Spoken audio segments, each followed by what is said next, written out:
The year 1942 was a dark and desperate time for the Allied cause. In the East, the Soviet Union strained under the colossal weight of the German war machine, its armies reeling, its cities besieged. Joseph Stalin, with increasing urgency, demanded the opening of a second front in Western Europe, a brutal calculus of shared sacrifice to bleed the German army on two fronts instead of one. In North Africa, the British Eighth Army had been pushed back to the borders of Egypt, its back against the wall. In the Atlantic, the U-boat menace threatened to sever the vital lifeline of supplies from North America to Great Britain. The United States, having entered the war only months before, was still mobilizing its immense industrial and military might, eager to take the fight to Germany, but not yet fully prepared for a continental invasion. Within Britain itself, a different kind of pressure was building. Years of defensive posture, of waiting since the evacuation from Dunkirk in 1940, had bred a potent mix of frustration and impatience. This was felt most acutely within the ranks of the 1st Canadian Army. For nearly 3 years, its soldiers had trained in the green fields of England, honing their skills, waiting for the call to action that never seemed to come. Public and political pressure was mounting in Canada to get its troops into the fight, to prove their mettle as their fathers had done in the Great War. It was in this cauldron of strategic necessity, political pressure, and martial impatience that the idea for a major raid on the French coast was born. It would not be an invasion, not the opening of the long-awaited Second Front, but something more than the small-scale commando pinprick raids that had been conducted thus far. The concept originated within the Combined Operations Headquarters, a dynamic organization led by the ambitious and royally connected Vice Admiral Lord Louis Mountbatten. His mandate was to devise the techniques, equipment, and strategies for amphibious warfare, for landing on an enemy-held coast, a skill the Allies desperately needed to master if they were ever to return to the continent. The plan, initially codenamed Operation Jubilee, was audacious. A division-sized force would assault the German-occupied port of Dieppe, seize it, hold it for the duration of 2 tides, destroy port facilities and German defenses, gather vital intelligence, and then withdraw. Dieppe, a resort town on the English Channel, was chosen partly because it was within range of RAF fighter cover from Britain. The 2nd Canadian Infantry Division, commanded by Major General John Hamilton "Ham" Roberts, was chosen for the main assault force, a decision eagerly accepted by Canadian High Command. By May 1942, the division was on the Isle of Wight, undergoing intensive training for the amphibious assault. The plan was complex, involving flanking attacks by British commandos to neutralize heavy gun batteries, parachute drops inland, and a main frontal assault on the town of Dieppe itself, supported by a new regiment of Churchill tanks. However, Operation Jubilee was plagued by misfortune. Poor weather in early July forced repeated postponements. Then, German bombers attacked the assembly ports, damaging 2 of the troop ships. Worse, security had grown lax. With over 10,000 men briefed on the operation, the secret was out, and it was feared the Germans would be alerted. Reluctantly, in early July, the operation was cancelled. The troops returned to their bases, dejected. Many senior commanders, including General Bernard Montgomery, who had been involved in the initial planning, believed the moment had passed and that to remount the same attack against the same target would be folly. But the pressures that had created Jubilee had not dissipated. They had only intensified. Mountbatten, his prestige on the line, lobbied hard to revive the raid. He and the Canadian commanders, particularly Lieutenant General Harry Crerar, argued that morale was low and that the valuable training would be wasted. In a move that would later be scrutinized with bitter hindsight, they decided to proceed. They banked on the audacious assumption that the Germans would never believe the Allies would be so foolish as to attack the very same target just a month later. The plan was hastily revived under a new code name, Operation Jubilee. It was essentially the same plan as Rutter, but with crucial and ultimately fatal alterations. The preliminary airborne drops were cancelled due to the risks of a night operation, and a planned heavy bombing of the town's defences was also scrapped, largely out of concern for causing casualties among the French civilian population. The success of the raid would now depend almost entirely on achieving complete surprise and on the speed and aggression of the ground troops. Fire support would be limited to the guns of the naval destroyers offshore and a continuous air umbrella from the Royal Air Force, which hoped to lure the Luftwaffe into a major battle of attrition. The force was formidable. The corps consisted of 4,963 soldiers of the 2nd Canadian Division. They were supplemented by over 1,000 British commandos, a small contingent of 50 elite U.S. Army Rangers dispersed among the commando units to gain combat experience, and 15 Free French soldiers. This ground force of over 6,000 men would be transported and supported by a naval force of 237 ships and landing craft, including 8 destroyers, commanded by Captain John Hughes Hallett. The air component, under Air Vice Marshal Trafford Lair Mallory, comprised 74 squadrons of fighters and bombers. Major General Roberts, the ground commander, would direct the battle from the destroyer HMS Calper offshore, a floating headquarters that would prove to be tragically disconnected from the reality on the beaches. The plan was a complex symphony of synchronized landings across a 16-kilometer front, centered on Dieppe. It was to begin in the pre-dawn darkness of August 19, 1942. On the far eastern flank, at a beach codenamed Yellow, No. 3 Commando would land to silence the Goebbels coastal battery at Berneval. On the far western flank, at Orange Beach, No. 4 Commando, with its American Rangers, had the task of neutralizing the Hesse battery near Varengeville. These commando landings were critical. Success there would prevent the heavy German guns from enfilading the main landing beaches. Closer to Dieppe, 2 more flanking attacks were planned. To the east of the town, at a narrow, cliff-flanked beach called Puy, Blue Beach, the Royal Regiment of Canada, reinforced by platoons from the Black Watch of Canada, would land.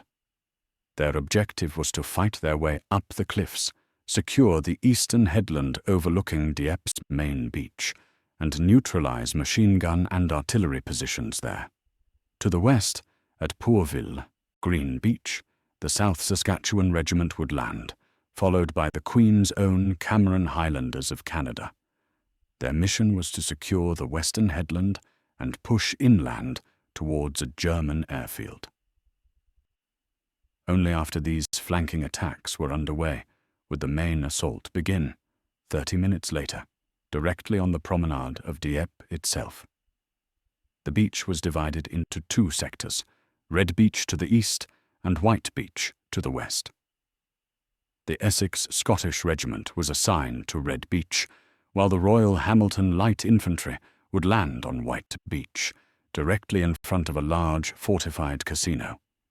These 2 battalions would bear the brunt of the frontal assault, tasked with fighting their way into the town. Supporting them would be the 14th Canadian Army Tank Regiment, the Calgary Regiment, who would land their 27 Churchill tanks on the main beaches to provide heavy firepower and break through the German defences. Held in floating reserve were Les Fusiliers, Mont-Royal, and a unit of Royal Marines, to be committed wherever they were most needed. The plan was a masterpiece of staff work on paper, a complex web of timings and objectives. But it was a fragile plan, utterly dependent on a chain of assumptions. That surprise would be maintained, that darkness would shield the initial landings, that naval and air bombardment would be sufficient to suppress the defenders, and that the German defences were not as formidable as they appeared. In the dark, early hours of August 19th, 1942, as the vast armada slipped silently away from English ports and into the calm, moonless waters of the Channel, none of the thousands of young men aboard could know that every single one of those assumptions was about to be shattered in the most brutal way imaginable. For many, it was the culmination of years of waiting, the chance to finally prove themselves. It would instead become, for a horrifying number of them, their first and last day of the war. The crossing was unnervingly quiet, the dark shapes of the ships cutting through the black water. On board, men made their final checks, a quiet tension hanging in the air. For the soldiers of the 2nd Canadian Division, this was the moment they had yearned for. But as the easternmost flotilla, carrying No. 3 Commando towards Yellow Beach, neared the French coast, disaster struck. At 3:47 a.m., lookouts spotted the dark silhouettes of ships. It was a small German coastal convoy, steaming out of Boulogne. In the darkness, chaos erupted as tracers tore across the water. A short, vicious firefight ensued between the British escort gunboats and the German vessels. The sharp crack of naval guns and the rattle of machine guns shattered the night silence, and with it, any hope of surprise on the eastern flank.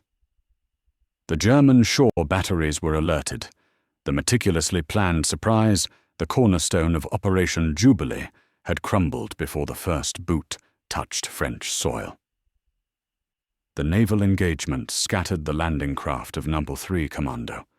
Only a handful of boats, carrying just 18 commandos, managed to land near their objective, the Goebbels battery at Berneval. With impossible odds, this tiny force, armed with rifles and grenades, could not launch a full assault.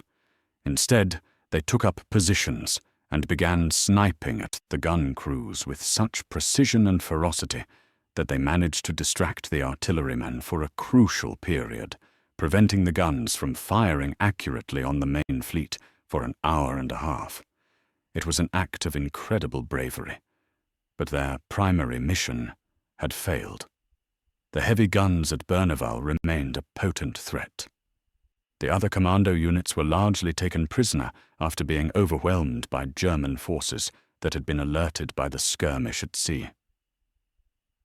Meanwhile, on the far western flank, fortune smiled, if only for a moment.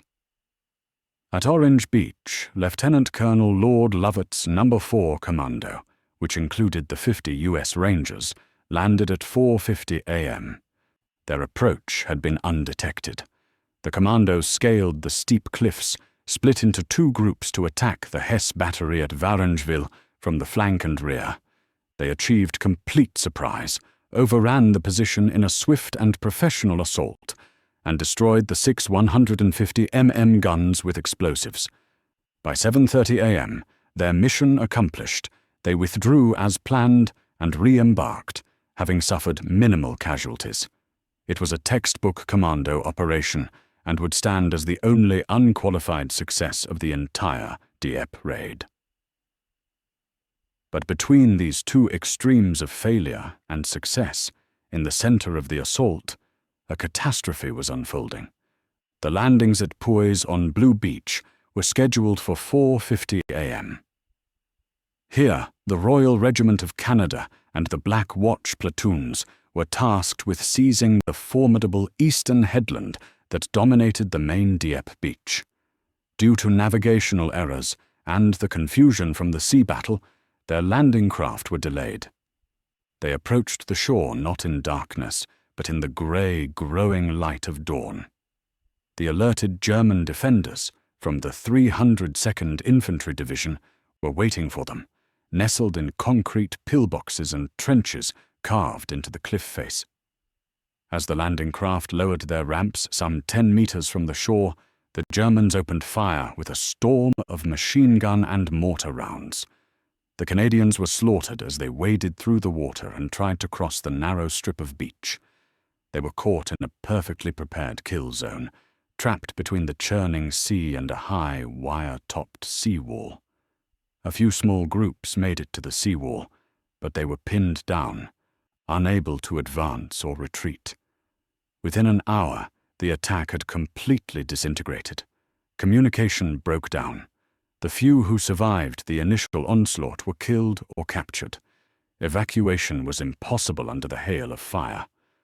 The Royal Regiment of Canada was virtually annihilated, suffering the heaviest losses of any Canadian battalion in a single day of the entire war. The failure to secure the eastern headland was a critical blow. Its guns now had a clear, enfilading field of fire across the main beaches of Dieppe, where the primary assault was about to begin. Slightly to the west of Dieppe, at Pourville on Green Beach, the landings of the South Saskatchewan Regiment at 4:52 a.m.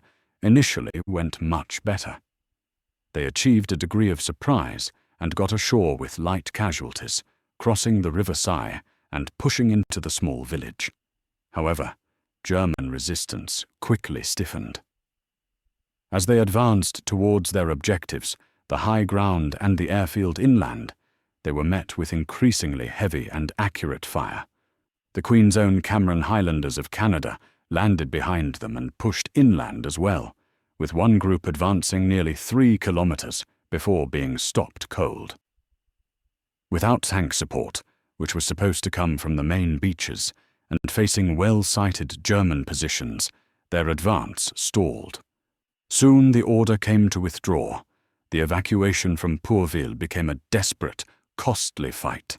The Germans, now occupying the high ground to the east and west, poured a merciless fire down onto the beach as the landing craft came in.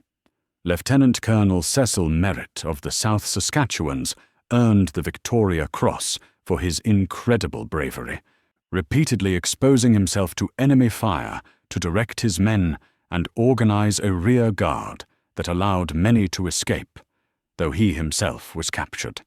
While some were rescued, hundreds more were killed, wounded, or left behind to be taken prisoner. At 5:20 a.m., 30 minutes after the disastrous flank attacks began, the main frontal assault on Dieppe's red and white beaches commenced. As 4 destroyers shelled the coastline and RAF Hurricanes swept in to bomb defences and lay a smoke screen, the landing craft carrying the Essex Scottish and the Royal Hamilton Light Infantry churned towards the shore.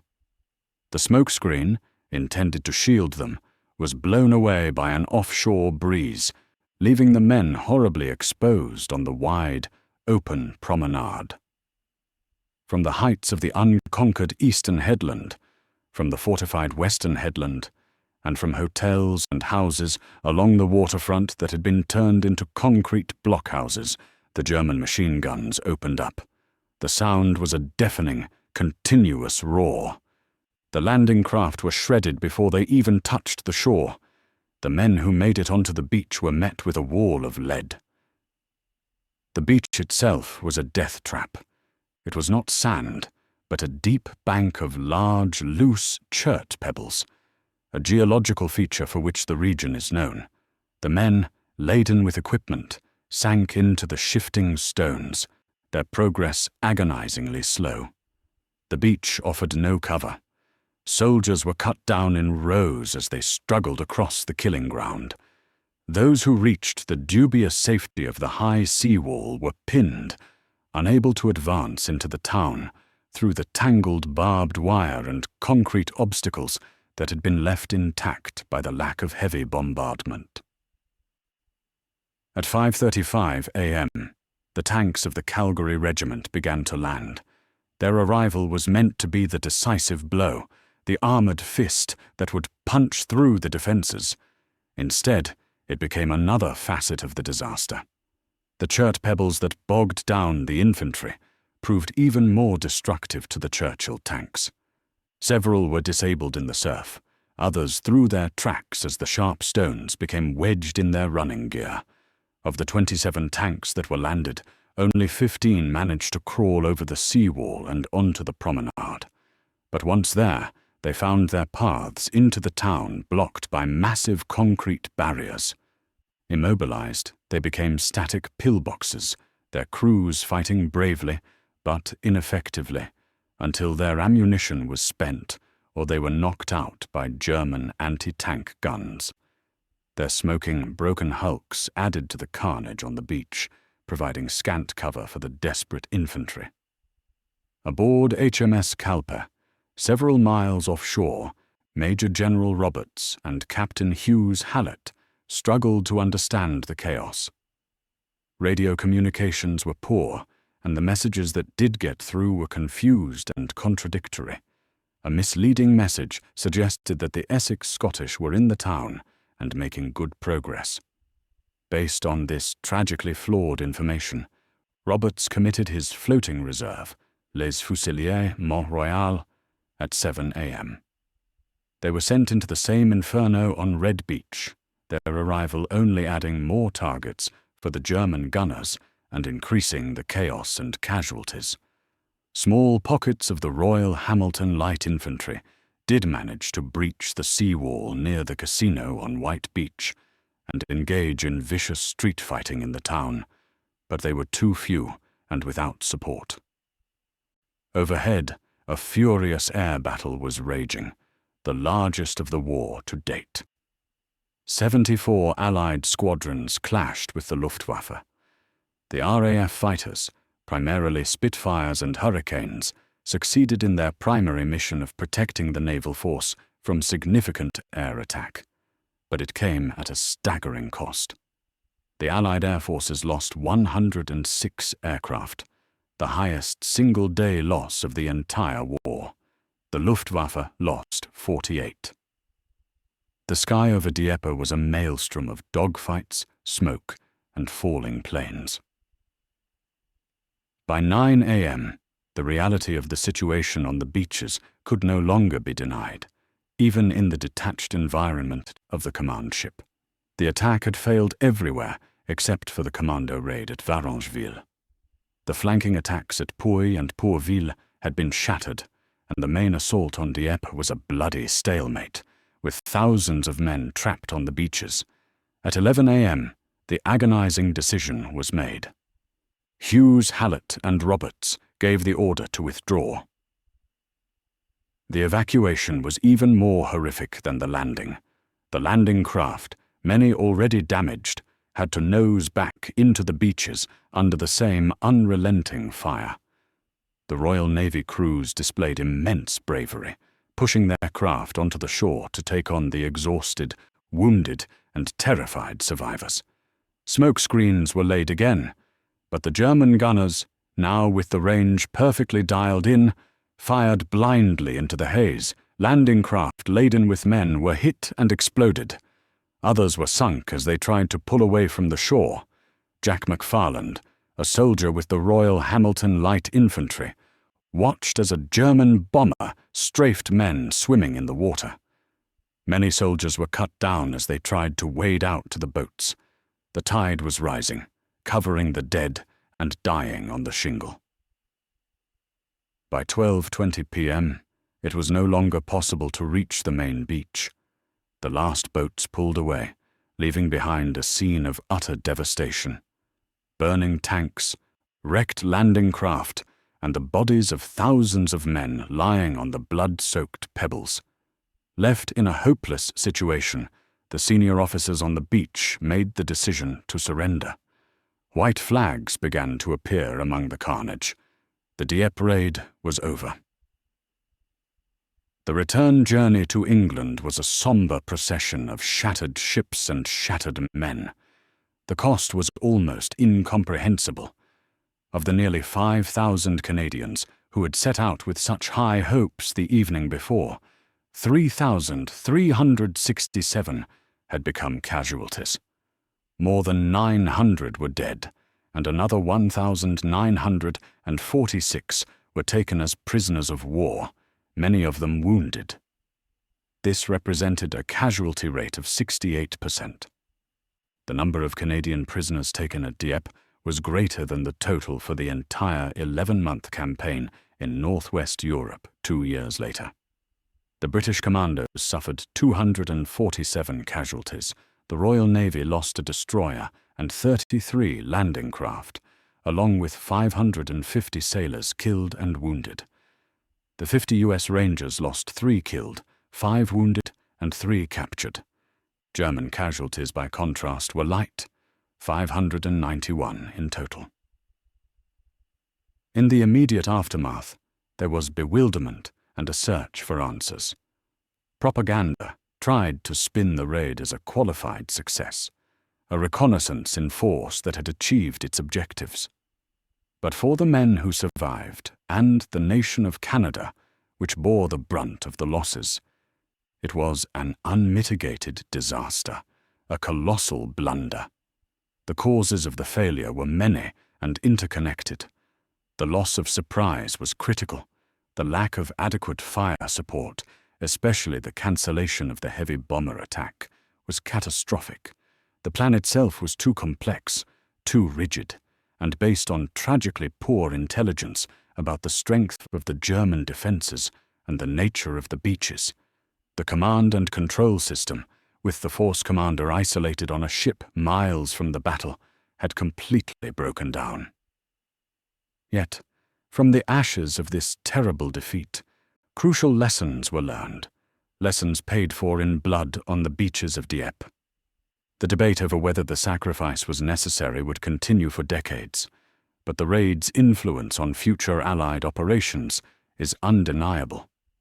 Planners now understood with brutal clarity that a frontal assault on a heavily defended port was suicidal. The idea of capturing a major harbor intact was abandoned.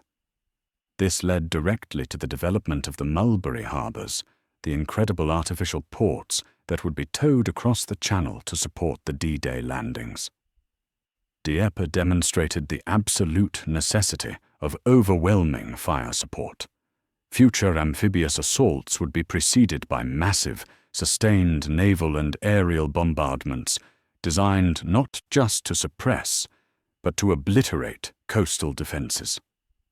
The disaster with the tanks on the Chert Beach highlighted the need for specialized armored vehicles, leading to the development of Hobart's funnies for D-Day tanks designed to clear mines, bridge gaps, and overcome beach obstacles. The importance of detailed intelligence, combined operations, and effective communication between land, sea, and air forces was seared into the minds of Allied strategists. Lord Mountbatten himself would later claim, "I have no doubt that the Battle of Normandy was won on the beaches of Dieppe. For every man who died at Dieppe," he argued, 10 were saved on D-Day. It is a cold and controversial justification for such a devastating loss of life. For the survivors, the prisoners who endured years of harsh captivity, and the families of the fallen, the legacy of Dieppe was one of profound and personal tragedy. It was a dark day in Canadian history, a sacrifice on a scale that shook the nation. The raid was a tactical failure of immense proportions, but from its harsh and bitter lessons, the foundations of the eventual victory in Europe were laid. The names of the Essex Scottish, the Royal Hamilton Light Infantry, the Royal Regiment of Canada, and all who fought and fell are forever etched into the pebbles of that French beach, a testament to their courage and a grim, enduring symbol of the terrible price of knowledge.